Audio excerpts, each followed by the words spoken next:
Muito bem, temos aqui só as meninas, os meninos ainda não chegaram. Então, bem-vindas, meninas, para a nossa aula de hoje. A gente já vem discutindo há algumas semanas, né, o discurso das mídias, essa obra do Patrick Charradot, que é uma obra bastante relevante para a gente compreender a especificidade do discurso midiático, né? Existem características que são específicas do discurso midiático e essas características elas significam no discurso. Ou seja, essas características de alguma forma interferem na maneira de você ter a informação sendo veiculada pelas mídias. E veja só, eu comecei o processo já de orientação dos meus orientandos desse ano de 2021 e todos estão se propondo a fazer uma análise, né, do material que recortaram como proposta para o TCC deles. A Vanessa, minha orientanda, vai trabalhar com cinema e 2 filmes do Woody Allen. E aí, para discutir os filmes, para analisar uma personagem dos filmes, ela vai utilizar como referência a ideia de que o discurso, de alguma forma, tem características próprias do cinema. Porque esse aspecto é muito importante, ele significa no discurso. Já a Tamires, ela vai trabalhar com o Universal Wall, que é uma página que vocês devem conhecer, de variedades e com uma pegada um pouco mais voltada para a mulher, e ela faz parte, essa página faz parte do UOL, e ela está tratando do caso da Mari Ferrer, que foi vítima de estupro, e vocês devem recordar que ela foi vítima também do sistema judiciário brasileiro no ano passado. E aí a gente vai analisar, e para isso, de novo, a gente retorna à especificidade do discurso daquele espaço, nesse caso, do discurso jornalístico, do discurso de mídia, né? Então, é importantíssima essa nossa conversa nesses encontros, porque vão ajudando vocês a entenderem que algumas características são particulares da mídia. E essas características que são particulares da mídia, elas significam nesse discurso, elas interferem no processo discursivo. Elas interferem, inclusive, na forma de você noticiar. Então, aquele conteúdo não é assim, não, mas podia ser diferente, podia. Mas o fato de ser veiculado pela mídia,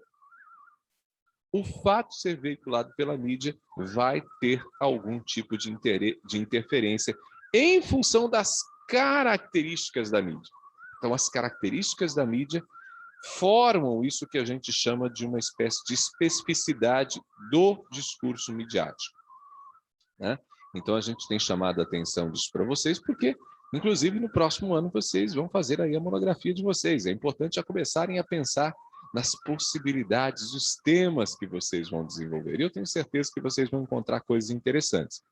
E eu vou falar, principalmente no próximo semestre, um pouco mais sobre a monografia de vocês, vou estar repetindo mais, porque uma coisa que vocês precisam começar a pensar já é quem poderá ser o orientador ou orientadora de vocês.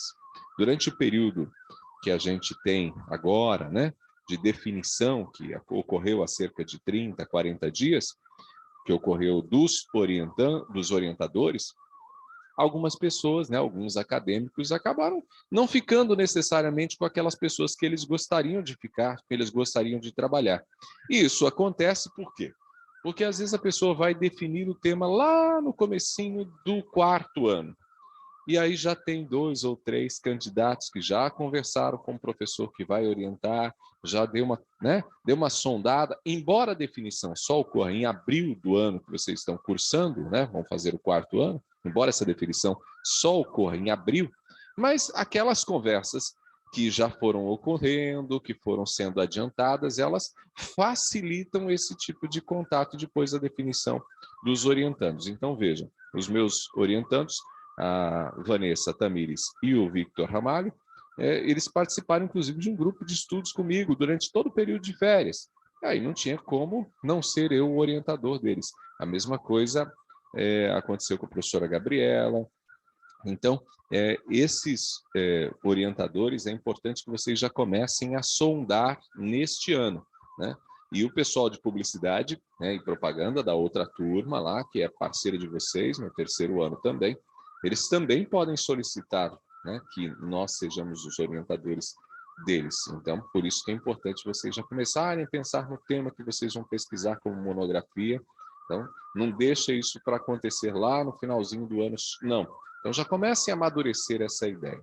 E essa temática que a gente está trazendo, do discurso, é uma temática muito própria para se trabalhar dentro das monografias. Porque você pode trabalhar um objeto de mídia, então vai lá, quero analisar igual analisou o Guilherme no ano passado, né, o Jornal Nacional durante as eleições. Você, né, quer analisar as eleições, você vai trabalhar com análise de discurso de mídia, né?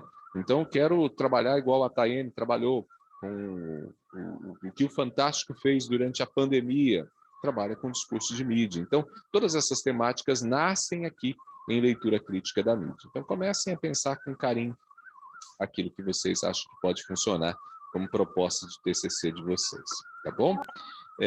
A Paulinha perguntou aqui, professor, você vai explicar a atividade de assessoria? Verdade, eu já estava esquecendo, já estava indo direto para a aula de leitura crítica.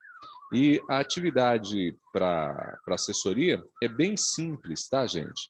Eu preciso de uma pessoinha para fazer um materialzinho bacaninha para a gente poder publicar nas redes da faculdade, falando da nossa palestra da semana que vem. Então, é um release bem objetivo, apontando para a palestra de segunda-feira. E nós faremos outras atividades semelhantes a essa em outros encontros que nós teremos ainda ao longo das próximas semanas. Não toda segunda-feira, né? Mas pelo menos mais 2 encontros nós teremos agora, ainda entrando nesse finalzinho de maio e início de junho. Então, pelo menos mais 2 encontros. Então, o primeiro agora é o da Denise. E o da Denise, eu preciso de alguém que faça um pequeno release, como atividade de assessoria de imprensa, faça o release falando sobre este nosso encontro. Então, entendido como uma aula especial, tá bom? Então, eu vou destacar alguém para fazer esse material para a próxima segunda-feira. E eu vou destacar nesse primeiro momento, para falar sobre esse nosso encontro, você, Stephanie, tá? Então, você faz o antes, para a gente publicar até sexta-feira, tá bom? Vou te passar depois, me cobra, vou te passar o contato da Denise, porque aí você fala um pouquinho com ela, tá bom? E aí pode preparar o material, pode pegar uma falinha minha, né, como professor responsável pela disciplina, às vezes até um colega de vocês, do curso, da turma, para falar sobre expectativa, né, sobre esse encontro, e aí faz uma matériazinha com características de um release, ou seja, com características de assessoria de imprensa. E para segunda-feira, prestem atenção aqui, que eu vou destacar mais 2 pessoas para fazer o pós-evento, né? O pós-palestra, tá bom? Então, uma pessoinha vai ficar responsável por fazer um breve resumo das principais ideias que foram discutidas, e a outra pessoa vai ficar responsável por fazer uma fotinha com todo mundo, fazer algumas fotos durante o encontro, tirar algumas fotos da tela, caretas, fazer um filmezinho, enfim, fazer, né, aquele apanhado de materiais para a gente também colocar nas redes. Então, é bem trabalho de assessoria dentro de uma lógica digital, tá bom? Então, o primeiro, Stephanie, falando sobre o que vai acontecer segunda-feira. Até sexta-feira a gente publica. Então, até meio-dia ali, por aí, a Stephanie já vai estar com o conteúdo fechadinho, tá? E na segunda-feira, vou mandar para você, dona Maria Eduarda, o texto do nosso encontro de segunda-feira, tá bom? Então, você fica responsável por fazer o texto, que é o release, né? Características jornalísticas, mas voltadas para assessoria, então sempre um pouco mais, né, de forma propositiva, tá? Que aí pode pegar as falinhas ali da Denise, um comentáriozinho meu, um comentário de colegas, né, falando sobre o que acharam do encontro, então com aquela pegada jornalística. Então a Duda faz, e eu vou atribuir a outra atividade aqui, que é fazer o printzinho, fazer foto, tarará, tarará, tarará, tarará, para você, João Guilherme. Ok, João? Tá me ouvindo? Beleza, Pro? Combinado? Combinado. Então tá jóia. Então, olha só, Stephanie, Maria Eduardo e João são os responsáveis por esse nosso primeiro encontro, tá? Depois, no próximo, não serão mais os três, tá bom? Nos próximos, aí a gente nomina Amanda, Paula, Beatriz, Wesley, enfim, a gente nomina os demais aqui para outras atividadezinhas. Faz parte da atividade também avaliativa, né? Vocês devem recordar que a nossa assessoria de imprensa tem uma atividade principal que vocês têm para entregar no final do bimestre, mas ela também compreende algumas atividades pontuais e, entre elas, essa atividadezinha de release e tal, que a gente vai estar produzindo. Combinado? Então, Stephanie, Duda e João Guilherme são os responsáveis por essa primeira rodada. Combinado, gente? Ótima noite, então, para quem chegou depois, a Beatriz, também o nosso querido Wesley, a Thaís e a Mariana, pessoinhas especiais que também chegaram aqui, um pouquinho depois que a gente já tinha cumprimentado, a Stephanie, a Amanda, a Paulinha, a Duda, a Catarina, que chegaram aqui um pouquinho mais cedo, né? Então, gente, nossa aula, então, começando para valer agora a leitura crítica da mídia. Eu espero que seja um encontro bastante produtivo para a gente e a gente possa aprender junto a respeito desse tema tão importante que é o discurso das mídias. A gente, na semana passada, falava sobre o contrato de informação midiático, né? A gente falava sobre o contrato de informação midiático e a gente trouxe, para começar aquela conversa, uma citação do Pierre Bourdieu, uma citação maravilhosa que mostra para a gente que quem atribui, né, credibilidade a um determinado conteúdo é, na verdade, quem ouve esse conteúdo olhando para quem está, né, enunciando, ou seja, para quem está falando. Então, é esse olhar dando respaldo, atribuindo autoridade ao sujeito falante, que faz com que a gente possa confiar naquele conteúdo e aceitar aquele conteúdo. E essa noção ela é extremamente importante para a gente dentro do discurso das mídias. Por quê? Porque nós, como público, pensando agora como público, nós, como público, é que atribuímos à mídia esse lugar de autoridade. Somos nós, como público, que atribuímos esse lugar de autoridade. E isso faz parte desse jogo que a gente chama de contrato de informação midiática. Um contrato que não tem papel, um contrato que não existe por escrito, mas que no imaginário funciona, e funciona muito bem. E funciona tão bem que na cabeça das pessoas, quando a mídia tem um determinado tipo de comportamento que o público entende que é inaceitável, o público critica, o público questiona. E, curiosamente, muitas das expectativas do público em relação à mídia são baseadas em noções equivocadas. Uma das noções equivocadas é a ideia da imparcialidade. Você imagina que o veículo consegue ser plenamente imparcial. Mas a gente já apontou inicialmente, a gente vai reforçar essa temática, inclusive no próximo encontro, né? Na semana que vem a gente já começa a aprofundar esse tema, mas em função daquilo que a gente falou no encontro passado, da ambiguidade midiática, ou seja, o objetivo, a visada de informar, mas ao mesmo tempo a visada de emocionar, tocar, sensibilizar, esse fazer saber com fazer sentir, faz com que esse processo da tal da imparcialidade inexista, seja impossível. Então a gente falou um pouco sobre isso. Mas hoje, para retomar a nossa conversa, a gente vai começar a falar na nossa aula sobre a postura do jornalismo nesse processo. Porque na cabecinha de vocês aí, né? Na cabecinha de vocês, como será que deve ser a postura do jornalista diante de todo esse cenário? Vocês devem recordar que na semana passada nós falamos sobre a fonte. Qual a relação com a fonte? Esse abençoado que tem a informação e que nós, como jornalistas, vamos até essa fonte para obter a informação. E essa fonte, a gente diz que ela pode até agir de forma manipulatória. A gente diz também que essa fonte, muitas vezes, ela, em função desse lugar de autoridade que ela possui, às vezes ela fala coisas que não são verdadeiras, ou às vezes até dados que não são precisos. Os dados não são precisos e são apresentados para a gente. Mencionei, inclusive, num dos nossos encontros, uma situação que eu vivenciei, né, do delegado que falou lá dos 90% dos crimes estão relacionados ao tráfico. Vocês devem recordar dessa história. Então, a nossa relação como jornalista e fonte, como ela deve se dar? Ou como ela, na prática, se dá? Pensa um pouquinho aí. Enquanto isso, eu vou compartilhando a minha tela para você pensar comigo aqui. Como se comporta o jornalista? Vou estar um pouquinho diferente a tela, gente, porque eu estou compartilhando para vocês aqui no computador e minhas aulas todas ficam no Dropbox. Eu tenho algumas contas no Dropbox, inclusive meus slides, enfim, ficam ali no Dropbox. Mas eu não baixei o arquivo, né, o PowerPoint para o computador aqui da faculdade. Então, vou compartilhar direto da página de visualização do Dropbox aqui, tá bom? Então, olha só, como se comporta o jornalista? O jornalista, o que você espera desse danado?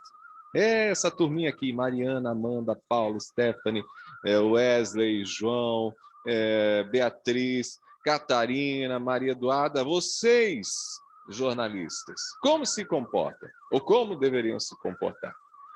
A função principal do jornalista é transmitir a informação. Transmitir a informação. Essa é a função.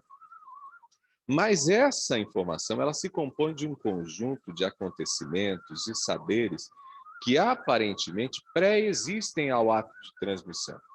Ou seja, o jornalista não cria nada. Todas essas informações que são passadas pelo jornalista pré-existem. Não sei se vocês entenderam isso. O que significa que essas informações pré-existem, gente? Algo muito simples. As informações já estão aí. É o prefeito que tem a informação, é o ministro da Educação que possui a informação, é o secretário de Transportes que possui a informação, é o médico que possui a informação. Então, o jornalista ele tem por função transmitir a informação, mas essa informação se compõe de um conjunto de acontecimentos e saberes que já pré-existem ao ato de transmissão. Então, quando você transmite a informação, essa informação ela já existia antes. Então, nós fazemos um papel de mediação. Então, cabe ao jornalista dois papéis. Olha só que legal. Dois papéis básicos. O primeiro, de pesquisador fornecedor de informação. E o segundo, de descritor comentador da informação. Gente, e isso é muito significativo na nossa conversa. Por quê? Porque quando eu falo que cabem dois papéis, de pesquisador fornecedor e de descritor comentador, eu estou falando o seguinte: o jornalista é aquele cara que apura,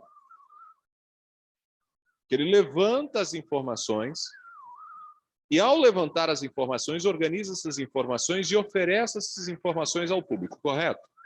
Entenderam isso? Primeiro papel. Vai lá, faz o processo de apuração, que é o processo mais importante do trabalho jornalístico. Não existe nada mais importante no trabalho jornalístico do que o trabalho de apuração, que é ir lá, entrevistar as pessoas, fazer as pesquisas na internet também, em livros, em universidades, em cartórios, em onde você tiver que ir, o jornalista vai. Então, você pesquisa. Então, esse é o trabalho de apuração. Você pesquisa e, após pesquisar, você fornece. E aqui eu quero abrir um parênteses, gente. Deixa eu até fechar a tela aqui para olhar para a cara de vocês, porque eu quero fazer um parênteses muito, muito, muito importante. A Mariana disse que tem o barulho meio do mal, mas é verdade, viu, Mariana? A gente conversou aqui, inclusive, no começo da aula, que é esse barulho meio do mal que está vindo do microfone e, infelizmente, eu não tenho como tirá-lo. Eu já até comentei com quem chegou um pouquinho antes, né, que o pessoal que trouxe para mim a informação de que esse barulho do mal estava, né, incomodando um pouquinho, mas que dava para suportar. Mas para eu mudar ele, eu teria que mexer, tirar a conexão do microfone e jogar essa conexão para a captação do áudio pela câmera. Mas o meu receio é fazer esse processo aqui no computador da faculdade, e aí o que acontece? Amanhã cedo pode ser que o professor, a professora que ocupar esse lugarzinho aqui não saiba reverter a situação. E aí, ao não saber reverter, vai sobrar para o Ronaldo por não ter deixado as coisas direito, entendeu? Então, o professor Ronaldo vai deixar as coisas direito. Se vocês estão tolerando aí, segura as pontas e a gente vai-se embora com o ruidinho do mal aí, né? E vamos tentar fazer esse negócio funcionar com barulhinho. Depois eu vou escutar a aula só para ver o barulho, o tamanho da encrenca que vocês toleraram, porque, olha, vocês merecem um doce, viu? Depois, se esse barulho estiver incomodando muito. Então, gente, veja, eu quero abrir um parênteses, porque eu estava falando sobre essa função de fornecedor, né? O Wesley já falou que é 0,5. Safado! Que é 0,5, mas é malandro. Olha só, a gente falou aqui, ó, cabe em 2 papéis, pesquisador, fornecedor e descritor, comentador. Eu não vou nem para o descritor, comentador agora, vou ficar um pouquinho no pesquisador, fornecedor, porque eu estou falando um pouco com vocês sobre essa função de apuração, que é fundamental. Você vai lá, pesquisa e tal. E, gente, eu quero fazer uma observação importantíssima aqui, é um parêntese, tá bom? É um parêntese dentro desse processo. Vocês que estão no jornalismo, muitos de vocês têm vivenciado a experiência de agências. E dentro de agências, hoje é muito normal a gente trabalhar com produção de conteúdo. Dos mais diversos, e vocês devem ter aprendido um pouco sobre isso, inclusive o professor Emerson, no ano passado, na disciplina de produção de conteúdo. E o conteúdo hoje é o material que é essencial para o trabalho de marketing, né? O trabalho de cuidar da imagem de uma determinada empresa, de um determinado profissional. Então, você, por exemplo, você tem uma escola, você vai lá e produz 5 dicas para estudar bem. Ou 5 dicas para aprender mais rápido. Coisas desse tipo. Isso é conteúdo normal, é conteúdo que você encontra em blogs de colégios, de faculdades, de cursinhos. A gente faz isso. E as agências, elas têm muito esse papel de preparar esses conteúdos, principalmente quando operam com blogs, que são espaços um pouco mais de conteúdos mais amplos, né? Esse trabalho, com muita frequência, é feito com pesquisas na internet. A galera vai lá, pega um conteúdozinho aqui, pega um conteúdozinho ali, né? E escreve do seu jeito, da sua maneira e publica. E eu tenho visto jornalistas fazendo isso, às vezes, principalmente ainda quando estão no processo, né, de desenvolvimento do seu saber acadêmico durante o período da graduação, né? Então, durante o período da graduação, tem ali a disciplina da professora Gabriela, Laboratório de Jornalismo Impresso. Aí ela pede uma matéria sobre alguma coisa e aí um aluno vai lá e pesquisa na internet, prepara o material e entrega. Gente, não é assim que funciona para o jornalista. Dentro da prática jornalística, é fundamental o trabalho de apuração, que é você pesquisar, mas não é pesquisar no Google. É você encontrar fontes, ouvir as fontes e pegar pesquisas que são pesquisas que tratam a respeito daquele assunto. Então, vamos imaginar o seguinte, você está fazendo uma matéria, uma reportagem sobre o número de casos de HIV, né? Ou sobre HIV, não é nem sobre o número de casos, é sobre HIV. Para essa matéria ficar legal, é interessante você saber qual o número de ocorrências de casos de HIV no ano passado, saber qual que é a média, se alcança, se tem atingido mais homens ou mulheres, como que essas pessoas têm desenvolvido a doença. Esses dados você pode obter na Secretaria de Saúde e, às vezes, até uma pesquisa no Google pode te ajudar, porque você pode ter informações mais contextualizadas, sabendo o número de casos no estado do Paraná, sabendo o número de casos no Brasil. Então, você oferece para o seu público um material mais contextualizado. Mas o trabalho do repórter, do jornalista, dentro de um trabalho efetivamente jornalístico e não de marketing, tá? Não de assessoria de comunicação, né? Não para as redes sociais, ele passa por uma apuração em que você procura fonte, você vai conversar com o secretário de saúde, vai conversar com o médico, você vai conversar com gente para você fazer a sua matéria. E aí você agrega dados. Esses dados são importantes porque eles revelam muito mais coisas a respeito daquele assunto. Então, o trabalho do jornalista, quando eu falo que ele é um pesquisador fornecedor de informação, não é de pesquisar no Google para fazer produção de conteúdo como a gente faz para marketing, não, ok? Então, eu tenho visto com muita frequência, porque vem às vezes com essa característica das agências, que não está errado, né? Esse processo é normal, a produção de conteúdo se faz muito assim. É claro que o ideal é que você também entrevistar, buscar gente, mas com o tempo, às vezes nas agências, para você produzir um conteúdo é muito curto, você não faz o trabalho de apuração jornalística.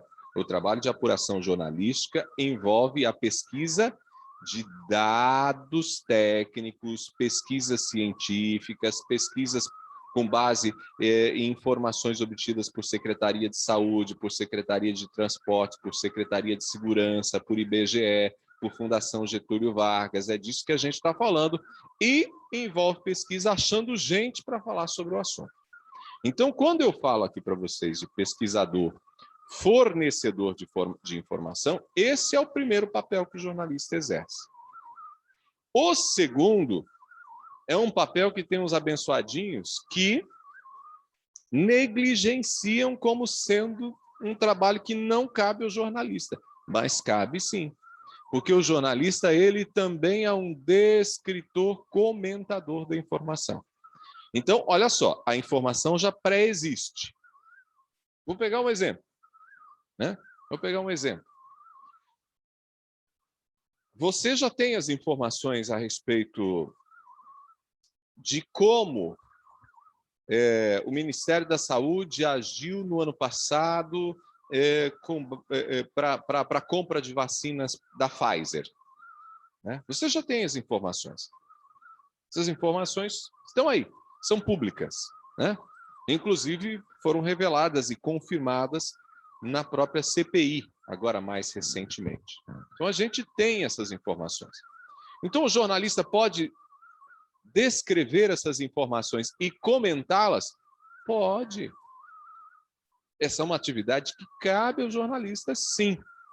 Tem gente que acha que o jornalista não pode comentar, não pode dar opinião. Pode e deve. Nós temos 3 grandes gêneros no jornalismo. Nós temos o gênero informativo, o gênero interpretativo e o gênero opinativo. Então, nós podemos opinar.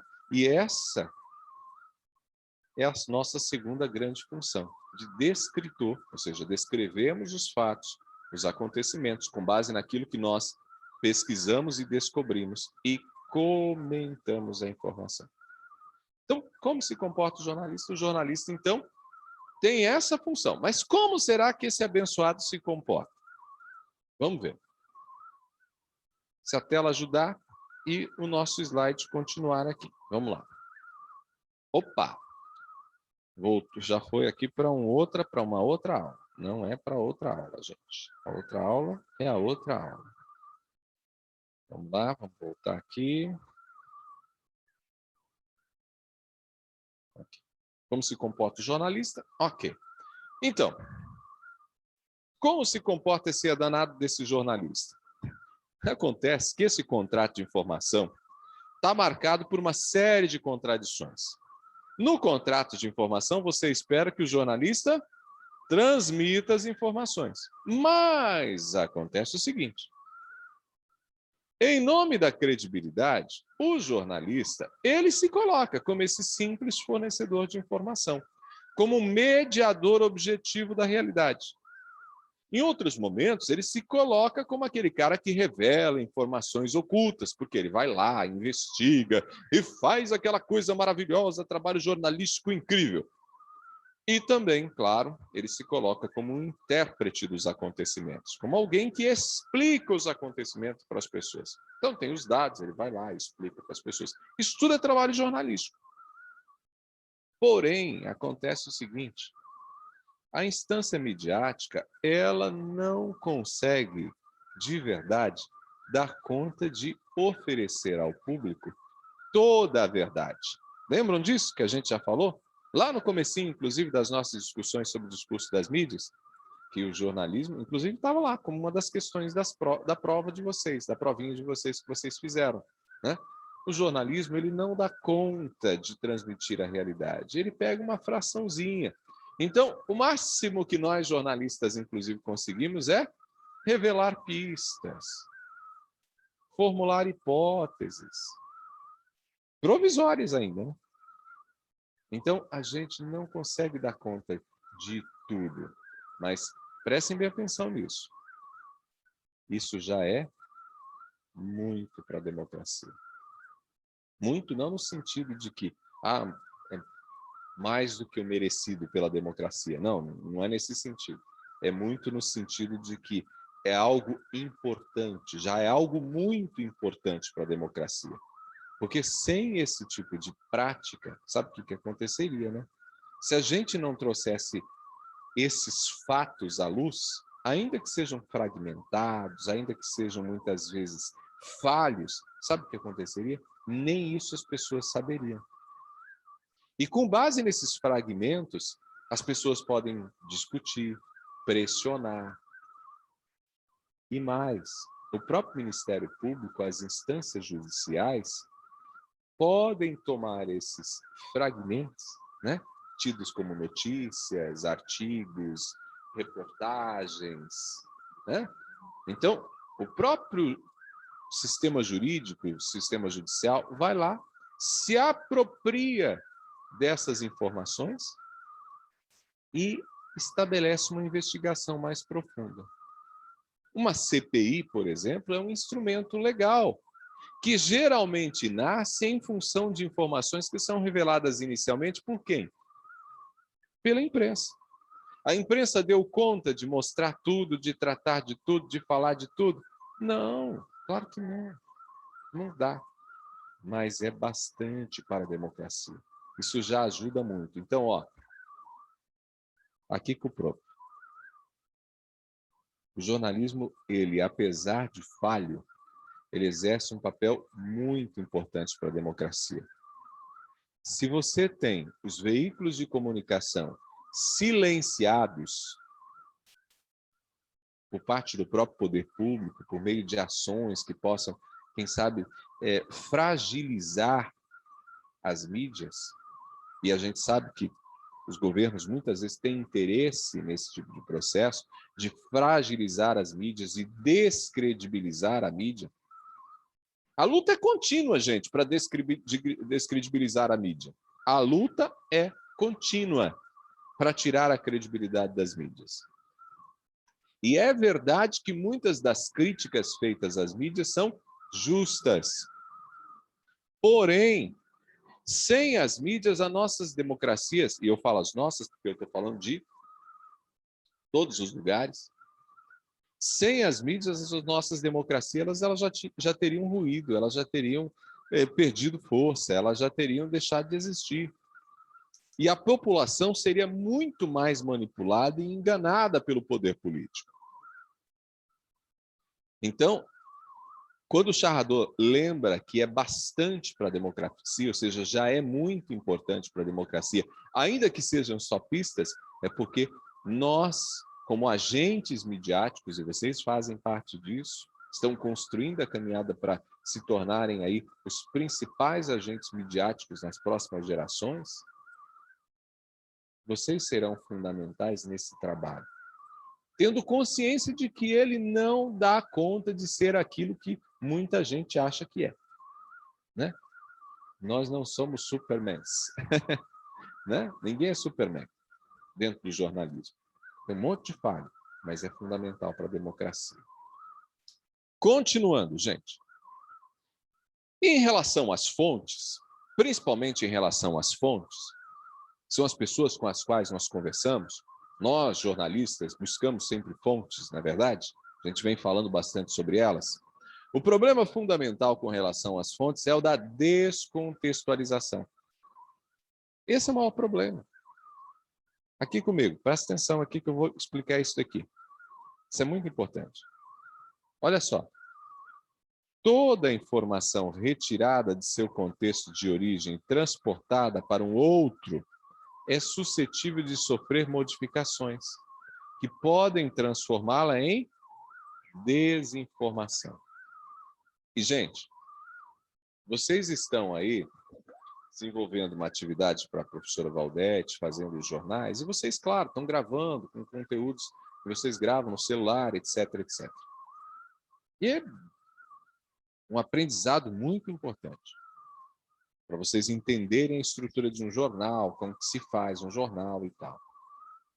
Mas, no dia a dia, quando você está numa televisão, mesmo na internet, e mesmo aí, no texto que você escreve, o que você faz com as informações que você recebe das suas fontes? Você entrevista alguém. Você preserva tudo que esse alguém falou para você? Preserva ou não? Tudo que a pessoa falou aparece no texto? Tudo que a pessoa falou aparece no vídeo? É assim que funciona? Sim ou não? Não. Falaram! Eu pensei que você já tinha ido dormir. Então, olha só. Olha só que coisa boa. Todo mundo falou aí. Então, gente, não aparece. Você faz um recorte na fala. E aí, o que pode acontecer? Ao retirar um pedacinho da fala da pessoa para inserir no seu texto, o que pode ocorrer? Pode haver modificações nessa informação a ponto daquilo que a pessoa falou para você se transformar em desinformação. Gente, presta atenção nisso, é muito importante. Uma falazinha minha descontextualizada no meio da aula, no meio da aula, pode ser prejudicial ao meu trabalho. Sim, a minha relação com vocês é uma relação, inclusive, pautada na ética de vocês também. Não é só o professor aqui que tem uma atitude ou deve ter uma atitude ética para com vocês. Vocês também mantêm uma atitude ética para comigo. E não só para comigo, para todos os demais professores. Por quê? Porque vocês podem muito bem pegar uma fala descontextualizada de um professor e prejudicar um professor. Prejudicar uma professora. E isso acontece no jornalismo também. Você entrevista aqui o professor Ronaldo para uma reportagem sobre uma análise política, quem sabe, da administração do prefeito Ulisses Maia. Legal. Eu vou lá, falo, tal. Eu, geralmente, por eu conhecer um pouquinho a lógica, eu tento já oferecer frases um pouquinho mais curtas. Assim, qual que é a proposta da reportagem? É assim, assim, assim, assim. E com base nessa proposta, eu tento já fazer falas mais de efeito e curtas. Porque eu já sei como funciona. E até para facilitar o trabalho de vocês. Mas você vai lá entrevistar alguém que não é da mídia. Entrevista um sociólogo importante ali da UEM, que gosta de política, acompanha a política. Para ele oferecer essa análise da administração do Ulisses. Sabe o que vai fazer com a sua entrevista? O seu entrevistado vai falar com você no mínimo meia hora.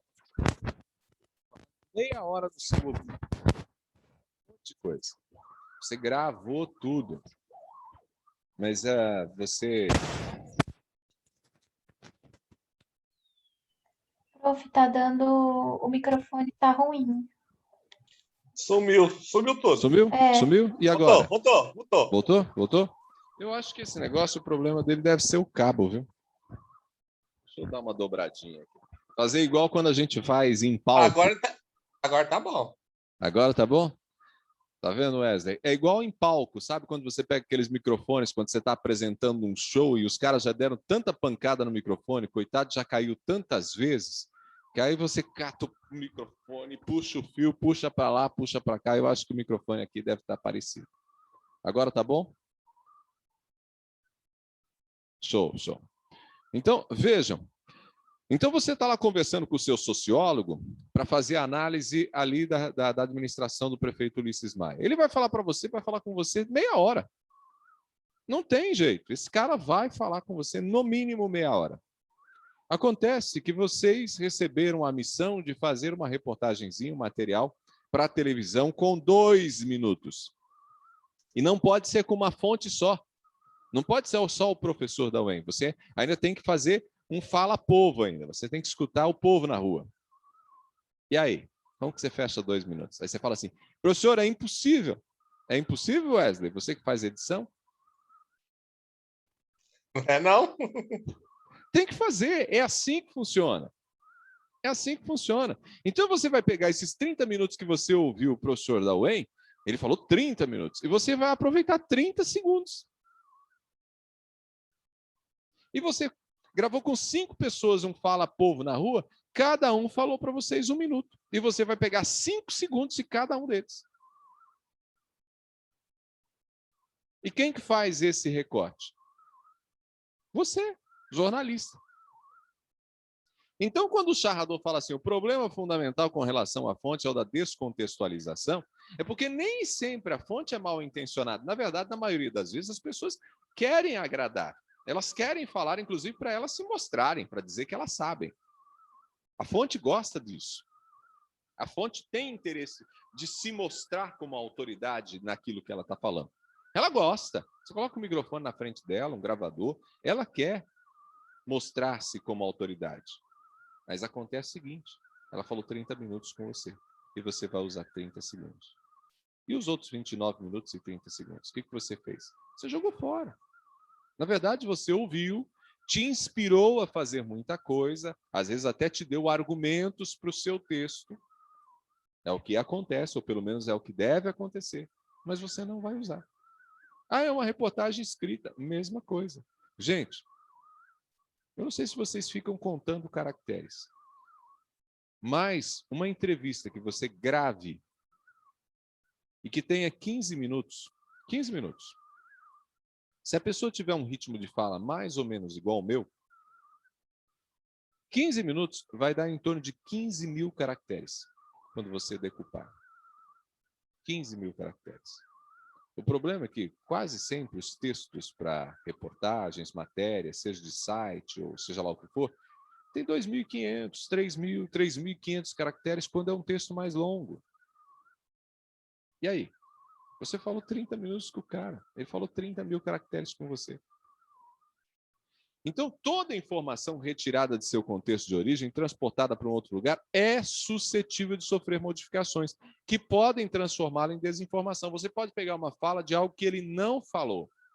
Eu recordo da campanha de 2006, e o Geraldo Alckmin foi entrevistado na época, não lembro se foi no UOL ou se foi na CBN. E aí perguntaram alguma coisa para ele sobre privatização da Petrobras. E aí o Alckmin começou aquela fase que é afirmativa com um hábito que é um hábito de linguagem. Quando você fala assim, não, a coisa funciona assim. Mas esse não é para dizer que a coisa funciona positiva. Mas a tonalidade, a forma como ele falou e a decupagem fez com que a afirmação virasse negação. E até ele conseguir dizer o contrário, isso era segundo turno, demorou umas 48 horas. E isso já produziu um ruído legal na comunicação do Geraldo Alckmin na disputa pela presidência naquela ocasião, que prejudicou, inclusive, a disputa do Alckmin diante de um grupo de pessoas, e eu lembro bem do caso, era para discutir privatização, porque o que fez a campanha do Lula em 2006? Colou na campanha do Alckmin a ideia de que o Alckmin era privatizante, era um cara que ia privatizar tudo que era público, inclusive Petrobras, e todas as grandes companhias brasileiras seriam privatizadas pelo Alckmin. E esse veículo de comunicação, que eu não lembro se foi exatamente o UOL ou a CBN, fez uma pergunta sobre isso, sobre a questão da privatização. E o Alckmin não quis citar ou não falou, não afirmou que privatizaria, mas a afirmação foi colocada de forma propositiva, ou seja, de forma positiva, como se ele fosse privatizar. E, gente, deu um bochicho, deu um ruído. Então, é a informação que sofreu modificações em função de ter sofrido um recorte. Isso pode produzir desinformação. Então, gente, é muito sério trabalhar com informação do outro. Eu costumo dizer, eu vou fechar um pouquinho a tela e voltar para vocês. Eu costumo dizer que uma das coisas mais importantes para o trabalho do jornalista é entender bem o que os outros estão falando. Porque se você não entendeu o que a sua fonte falou para você, você corre o risco de escrever algo que não foi ele que falou. E, gente, eu vou ser muito sincero para vocês. Isso acontece demais.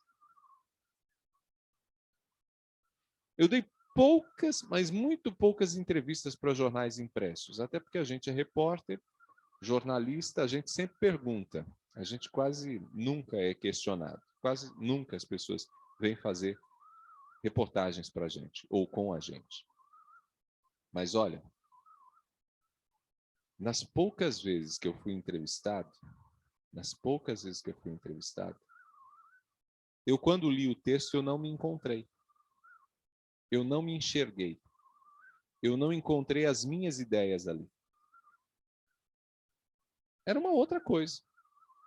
Mas não era o que eu tinha falado. Porque não se trata de você, num texto, por exemplo, de você colocar exatamente a frase igualzinha foi dita pela sua fonte. Se trata de ser fiel à ideia. É fundamental ser fiel à ideia. É isso que é importante. No trabalho que o repórter faz com o texto do outro, com a fala do outro, com a entrevista do outro, você tem que ser fiel à ideia do outro. Então você tem que entender. E, gente, vocês fazem esse trabalho todas as noites aqui com a gente, porque vocês nos ouvem. É o melhor treino para vocês que serão jornalistas. É o melhor treino. Se vocês conseguiram captar a ideia do professor com fidelidade, vocês serão repórteres, jornalistas excepcionais. Se vocês distorcem ou não compreenderam, não conseguiram apurar direitinho aquilo que foi falado aqui em sala, como que vocês farão esse trabalho jornalístico depois de formados? Então, compreender o que o outro está falando é fundamental. Aí você fala assim, mas tem coisa que é difícil. Tem coisa que é difícil. Bem difícil. E o que a gente faz quando é difícil? Pergunta. O senhor não entendi. Né? E pergunta para a sua fonte. O prefeito falou. O problema é que a gente tem vergonha de dizer que não sabe. O problema é que a gente tem vergonha de dizer que a gente não entendeu. Quantas vezes você ouviu alguma coisa que você não entendeu nada e você não disse? E às vezes até a pessoa falou assim, entendeu? Tá tudo certo. Aí você fala, não. Mas você não entendeu nada. E aí? Porque o nosso trabalho, gente, como repórter, como jornalista, qual é? É contar a história que os outros já contaram para a gente. Nós contamos para as pessoas as histórias que nos contaram. Então, não sei se vocês já brincaram de telefone sem fio. Né? Aquela brincadeirinha básica que um conta uma historinha, né? Eu conto para o Wesley conta para a Amanda conta para o João Guilherme conta para a Thaís para a Mariana, enfim. Até chegar na Stephanie, a história que eu contei para o Wesley já virou outra história. Isso é normal. Isso está mais do que provado que acontece isso mesmo, porque a gente vai num processo de simplificação. E se você falou uma única vez, provavelmente o outro vai perder alguma coisa. Então, escutem isso que o prof está falando. Sempre que eu falar alguma coisa, sempre que a sua fonte falar alguma coisa para você, você já vai perder alguma coisa. Você já vai perder alguma coisa. Algumas das ideias já serão perdidas. E se você não tiver o máximo de responsabilidade em tentar compreender aquilo que a sua fonte falou, sabe o que vai acontecer, né? Você vai oferecer ao público uma história que a sua fonte não contou. Gente, e é péssimo isso. Quando a gente trabalha na reportagem, na rua, conversando diretamente com as fontes, ouvindo as pessoas, Uma das coisas que a gente mais escuta das fontes, principalmente aquelas que estão sempre falando com repórteres, é: cara, eu falei com o seu colega fulano de tal, e, cara, ele mudou tudo que eu falei. Ele distorceu tudo que eu falei. Não é que foi mal intencionado, não. Provavelmente o repórter não foi mal intencionado. É que ele não entendeu. Ele não prestou atenção. Ele ficou desatento.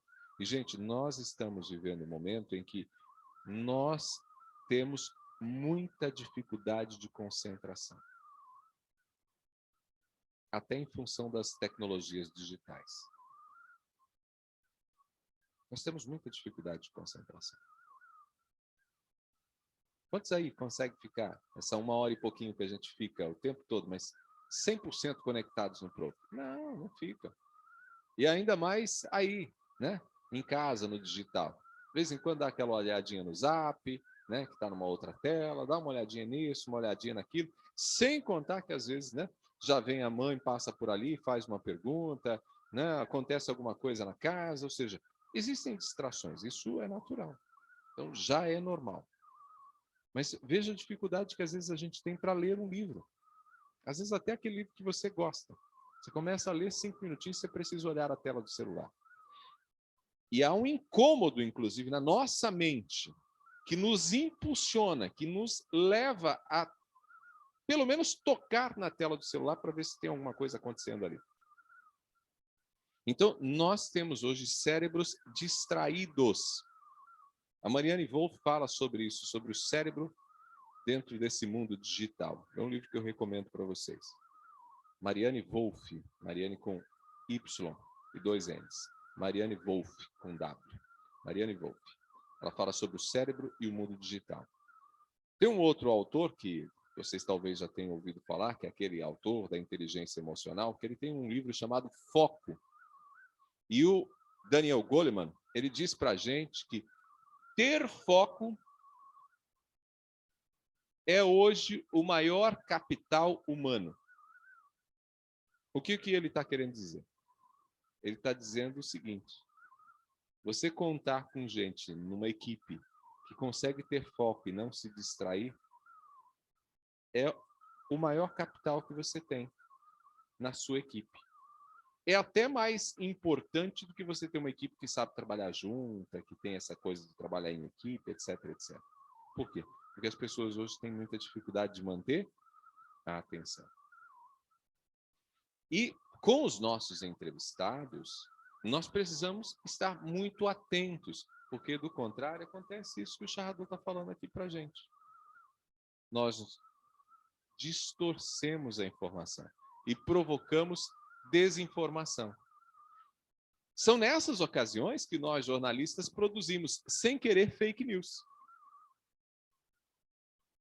Então, o jornalismo ele não produz necessariamente fake news porque ele quer produzir. Às vezes é por falha do repórter em prestar atenção, em descontextualizar uma informação. Então, veja o que está na tela aí. Toda informação ela é suscetível. O que significa suscetível? Ela está aberta, ela corre o risco. Ela pode produzir um efeito de rumor ou de boato. Então, gravem essa ideia aqui. Ó. Toda informação é suscetível de produzir um efeito de rumor ou boato.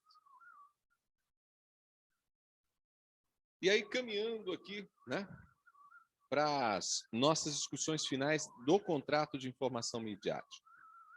A finalidade do contrato de informação midiática, então, se acha nessa tensão entre duas visadas. O que seriam essas duas visadas? 2 objetivos. E cada uma delas corresponde a uma lógica particular. A primeira, fazer saber.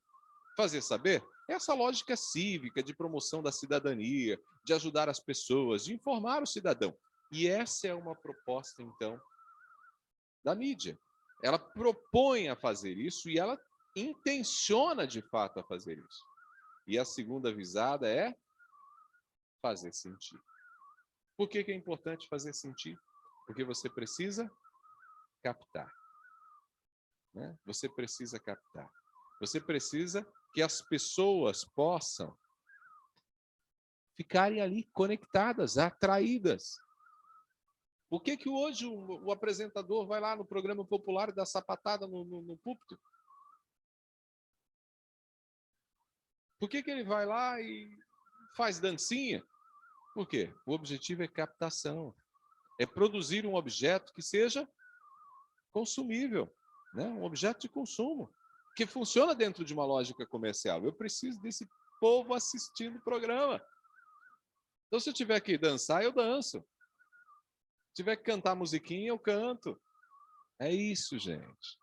E o contrato de informação midiático, eles têm essa ambiguidade, que a gente vai aprofundar na próxima aula. E aí, gente, um aspecto que é sempre muito significativo, porque dentro do jornalismo a gente está sempre falando da verdade, é verdade. Mas olha só o que o Charrador diz para a gente. Esta aqui eu coloquei até a paginazinha onde está a citação, para que a gente possa, quem sabe lá, né? Quem está com o livro lá, né? Tem a versão digital que está lá para vocês no drive de vocês, se quiserem consultar, está lá. O Charrador vai dizer assim, ó, tratar da verdade não é uma tarefa simples.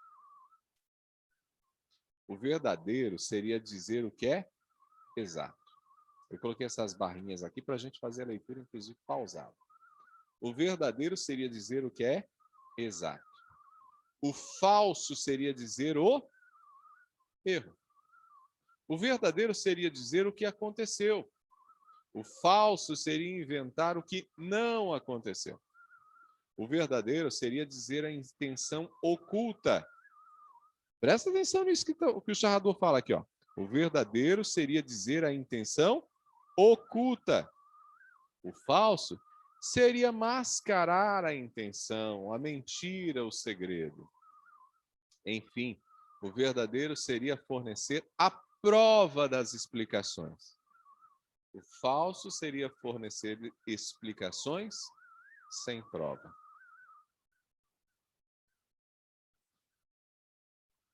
É fácil tratar da verdade? É simples tratar da verdade? Quando você vê esse enunciado aqui, é simples tratar da verdade?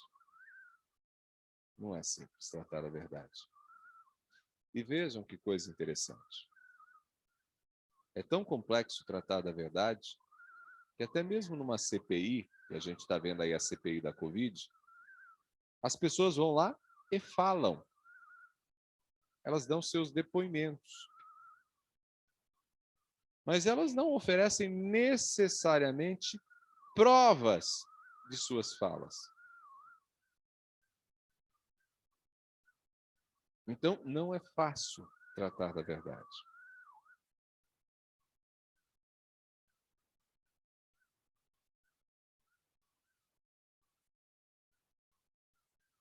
O Wesley está compartilhando aqui. Tem aquele ditado. Existem 3 verdades. A minha, a sua e a verdade verdadeira. Ou seja, o que aconteceu, né? São as, né? Aquilo que o eu conto, aquilo que você conta, são versões, né? São versões. Então, o ditado, ele embora como todo ditado, né? Ele seja uma simplificação, mas o ditado ele bebe de algo factível, de algo real, de algo concreto, né?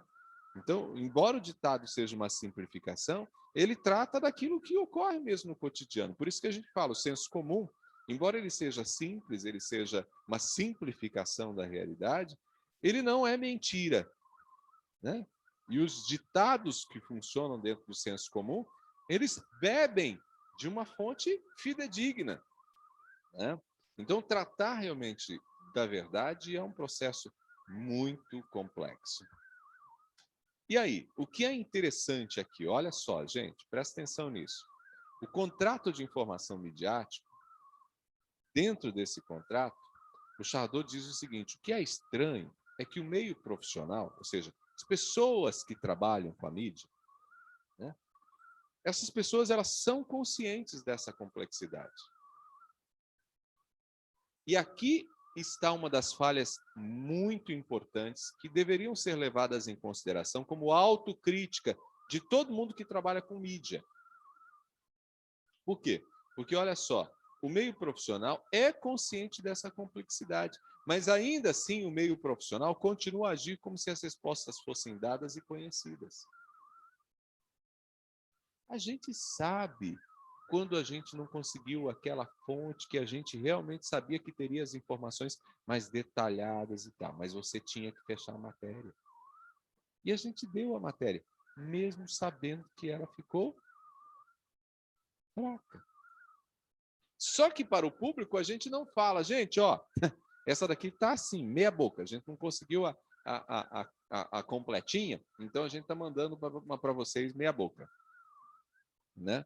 A gente não faz isso. Como a gente também não faz, quando você sabe que para poder apurar aquilo lá e fazer direitinho, dá 15 minutos. Mas você só tem 3 minutos. Então você fala, gente, olha, tem mais 12 minutos aqui que infelizmente a gente não pode rodar porque não tem tempo no jornal. Vai rolar só 3 minutinhos. E a gente sabe que se eu colocasse essa reportagem de 15 minutos, vocês não continuariam assistindo. A gente não fala isso para o público. E as pessoas sabem, quem trabalha no meio profissional sabe dessa complexidade, sabe dessas limitações, mas a gente continua agindo como se as respostas fossem dadas e conhecidas. Então, quando ele fala aqui, ó, as mídias justificam suas estratégias de maneira peremptória. Peremptória é o quê? Definitiva, né? Como se fosse algo realmente definitivo, algo que é inquestionável, né? Então, as mídias justificam suas estratégias de maneira definitiva, sustentando, inclusive, que corresponde às necessidades do público. É como se a gente falasse, não, mas o público precisa saber. O público precisa saber, mas às vezes não precisa saber do jeito que você está falando. Não precisa saber do jeito que você construiu, porque talvez o jeito que você construiu é melhor não informar. Com as pessoas que você entrevistou, é melhor não colocar essa reportagem. Né? Com os interesses que talvez estão em jogo, é melhor não colocar. Então, a gente age como se tudo estivesse bem. Então, olha só que interessante. Esse contrato de informação midiático com o público, né? Esse contrato que eu tenho dito para vocês, que é um contrato imaginário, né? Você espera que o público possa estar atento e o público espera que as mídias possam ser responsáveis e oferecer as informações de maneira fidedigna, né? Então, há um jogo ilusório nesse contrato de informação midiática. Mas o contrato de informação midiática, então, é marcado fundamentalmente por essa contradição. A finalidade do fazer saber, que deve buscar um grau zero de espetacularização da informação, ou seja, sem espetacularização, zero de espetacularização, porque o objetivo é seriedade, o objetivo é isenção, é credibilidade. Então, é zero de espetacularização. Essa é uma finalidade, mas a outra finalidade é fazer sentido. E aí você precisa de toda uma encenação para que você possa produzir emoção no público e fazer a pessoa ficar assistindo o seu telejornal. Você precisa da pessoa assistindo o seu vídeo no YouTube. Gente, vocês sabem disso, já devem ter ouvido, pelo menos ouvido falar, que a gente tem hoje, inclusive, técnicas que a gente chama de técnicas de copywriter. O que é essa bendita técnica? É você criar um texto com vários gatilhos mentais para o cara ler o texto. Isso é o quê? É fazer sentir. Ó. É essa finalidade aqui, ó. Fazer sentir. Estão percebendo? Então, o contrato de informação midiático, segundo o Charrador, trabalha sempre marcado por essa contradição. Você tem a finalidade de fazer saber. É informação grau zero de espetacularização, grau zero de sensacionalismo. É seriedade total. Só que a seriedade total esbarra logo ali, do outro lado, no comercial. Por quê? Porque no comercial você precisa de público. E para você ter público, você precisa fazer o quê? Você precisa que o seu apresentador do telejornal agora deixe a barba. Né? Você repercutiu nas redes. Eu não vi ainda a cara do William Bonner, mas parece que ele apareceu com barba agora no telejornal. E isso, gente, isso não é assim, o Bonner quis deixar a barba. Não, dentro de um telejornal, dentro da Rede Globo, a barba só é deixada pensando no tamanho da repercussão que isso pode ter nas redes sociais no outro dia. Porque mesmo aquele cara que não está assistindo o Jornal Nacional, ele vai ficar sabendo do Jornal Nacional e talvez ele assista hoje para poder ver a cara do Bonner com barba. Estão entendendo? Esse é o jogo midiático. Necessário. Olha só por que é necessário. Veja só. Eu adoro essa fala do Charrador. Ele diz assim, é uma falácia discutir sem parar como o fazem as mídias, ou seja, como as próprias mídias assumem esse posicionamento sobre a questão da objetividade da informação. Ele diz assim, essa questão não procede. Não por questões éticas, não tem a ver com ética, mas porque essa dupla finalidade, o fazer saber e o fazer sentir, está inscrita no contrato de informação midiática. Enquanto nós tivermos uma mídia que precisa do público, que tem necessidade do público, porque é por meio da presença do público que você assegura o faturamento, inclusive o pagamento do salário do Wesley, enquanto você precisa disso, essa finalidade vai estar, a finalidade do fazer sentir vai estar presente no contrato de informação midiática, ou seja, faz parte do jogo de mídia. E aqui eu quero que vocês prestem bastante atenção nisso, que eu vou aprofundar na próxima semana, inclusive. A gente, às vezes, condena a mídia, mas ignora que essa lógica ela está presente e não tem como não sobreviver a ela. Ou seja, não tem como não reproduzir essa lógica. Se você não reproduzir essa lógica, você enfrenta o problema da ausência de faturamento, de grana, de dinheiro, de gente, inclusive assistindo. Porque se você fizer uma coisa muito séria, olha só o que o Charrador fala aqui, uma mídia, que pode ser imprensa, rádio, televisão, a gente pode colocar a internet aqui também, uma mídia que só satisfizesse ao rigor sóbrio e ascético, ou seja, totalmente isento, sem nenhum tipo de envolvimento, que só satisfizesse ao rigor sóbrio e ascético do fazer saber, ou seja, de levar a informação com seriedade, estaria condenada a desaparecer. E olha a última tela. Na tensão entre os polos de credibilidade e captação, quanto mais as mídias tendem para o primeiro, ou seja, para qual polo? Para o da credibilidade. Quanto mais ela tende ao polo da credibilidade, cujas exigências são da austeridade racionalizante, ou seja, se há austeridade com muita racionalidade, fazer a coisa, então, com muita seriedade, menos tocam o público. Então, quanto mais se busca credibilidade, mais sério você é, menos você toca o público. E quanto mais tendem para a captação, ou seja, para a sedução, que são essa da imaginação dramatizante, menos credíveis serão, ou seja, menos credibilidade terão.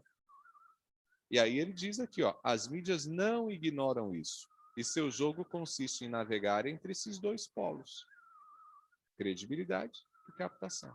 Então, o tempo todo você está jogando entre esses dois polos, ao sabor de sua ideologia, ou seja, da ideologia do veículo, e da própria natureza dos acontecimentos. Tem acontecimento que você vai mais para a credibilidade, tem acontecimento que você vai mais para a captação. E você vai fazendo esse jogo. Por quê? Porque você precisa se equilibrar nesse jogo a fim de você manter o seu público. Você quer audiência, gente. Você quer gente consumindo jornal. Você precisa de gente acessando o seu site. Você tem um canal no YouTube? Legal, bacana. Mas o YouTube só começa a liberar dinheirinho para você quando você começa a ter uma quantidade de visualizações bastante significativas, e mais do que quantidade de visualizações significativas, quantidade de minutos consumidos. Eu não sei quantos de vocês sabem que para a gente começar a monetizar um canal no YouTube, você tem que ter pelo menos 4.000 horas visualizadas num ano, em 12 meses. Ou seja, em 12 meses você teve que ter o público ali, presente, assistindo por pelo menos 4.000 horas. Você tem que ter pelo menos 4.000 horas de conteúdos assistidas. É isso, tá lá, a regrinha do YouTube, você entra lá, você tem o seu canal, vai monetizar ele, tá lá escrito. 4.000 horas nos últimos 12 meses. É simples? Não, você tem que ter muita gente assistindo. É por isso que, às vezes, quando você vai assistir aquele videozinho no seu canal preferido, do seu youtuber preferido, ele tem um conteúdo que deu 2 minutos. Só que ele falou com você 15 minutos. Né? Ele enrolou, ele brincou, ele fez o maior jogo de cena. Para você ficar os 15 minutos. Mas o conteúdo mesmo, de verdade, dá 2. Mas ele fez você ficar 15 minutos. Sabe por quê? Porque 15 minutos ajuda a dar as 4.000 horas ano. Então, quanto mais horas as pessoas passam no canal consumindo aquele conteúdo, mais possibilidades de monetização. E aí você joga com o quê? Pode trabalhar com o polo da credibilidade, é necessário, claro, seriedade e tal, mas você também trabalha com a captação. Se você não fizer isso, você não tem gente assistindo você. Né? Não tem gente consumindo o seu conteúdo. E isso faz parte da lógica midiática. Não tem a ver assim, com uma intenção maldosa do veículo. Não vamos fazer isso, né, para poder deixar o povo meio bobo. Não, não, não. É que se você não fizer esse jogo todo de encenação, de dramatização, né, as pessoas vão embora. Não assistem. Não assistem. Beleza? Fechamos o conteúdo de hoje. Dúvidas, perguntas, comentários? Todo mundo vivo aí? Tranquilo. Né? Tudo certo, prof. Suportaram o chiado? Sim, professor. Ele ficou, como é que se diz? Ficou... Acostumamos. Acostumou com o ruidinho aí, né? Ele ficou com uma trilha sonora. Legal. Gente, eu quero agradecer mais uma vez a atenção de vocês. Né? Para quem ficou com saudade aí, né, da sala de aula, né, ó, nosso quadro, né, olha lá, nosso amigo Zé ali, ó, olha lá, ó. Nosso amigo José assistiu a aula aqui um pedaço comigo. Então, gente, obrigado para vocês aí, uma ótima noite. Agora vocês ficam de folga de vir até a próxima semana, mas segunda-feira tem assessoria. Stephanie, você tem a sua missão. A Duda e também o João Guilherme. Segunda-feira a gente recebe a Denise. Beijão para todo mundo aí. Ótima noite, gente. Valeu, valeu. Boa noite, Boa noite, prof. Boa noite, prof. Até. Valeu, tchau, tchau. Boa noite, seu Zé. Tchau. Tchau, tchau. Tchau.